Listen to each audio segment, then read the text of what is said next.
ഇതിപ്പം പ്രശ്നം എന്താന്ന് വെച്ചാലേ ഈ മരിച്ചവരുടെ വീട്ടുകാരെ ഇത് അറിയിക്കണം. അതങ്ങ് വിളിച്ച് പറഞ്ഞാ പോരെ. ആ മതി, അത് മതി. ഷിഫ്റ്റിലുള്ള ആർക്കും പക്ഷെ അത് പറ്റില്ലെന്നാ പറയുന്നത്. എന്താ പറ്റാത്ത? ഈ മനുഷ്യപ്പറ്റൊക്കെ ഉള്ളോണ്ട് നിനക്കാവും പിന്നെ ആ സീനില്ലല്ലോ.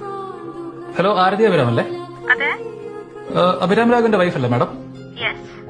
ഓക്കെ മാഡം, ഞാൻ ട്രാവൽസ് എന്നാണ് വിളിക്കുന്നത്. ഞങ്ങളുടെ ടീമിന്റെ കൂടെയാണ് മാഡത്തിന്റെ ഹസ്ബൻഡ് ഹരിദ്വാറിലേക്ക് പോയത്. അവർ പോയ ബസ് ഗംഗയിലേക്ക് പറഞ്ഞു. മരിച്ചവരുടെ കൂട്ടത്തിൽ മാഡത്തിന്റെ ഹസ്ബൻഡിന്റെ പേരുണ്ട്. അവിടുത്തെ അറേഞ്ച്മെന്റ്സ് വഴി ഞങ്ങൾ ചെയ്യുന്നതായിരിക്കും. നാളെ ഈവനിംഗ് ഫ്ലൈറ്റിൽ ബോഡി കൊച്ചിയിലെത്തും. അവിടെ ഒന്ന് മാഡത്തിന്റെ ബോഡി കളക്ട് ചെയ്യാവുന്നതാണ്. മറ്റെന്തെങ്കിലും അറിയാനുണ്ടോ മാഡം?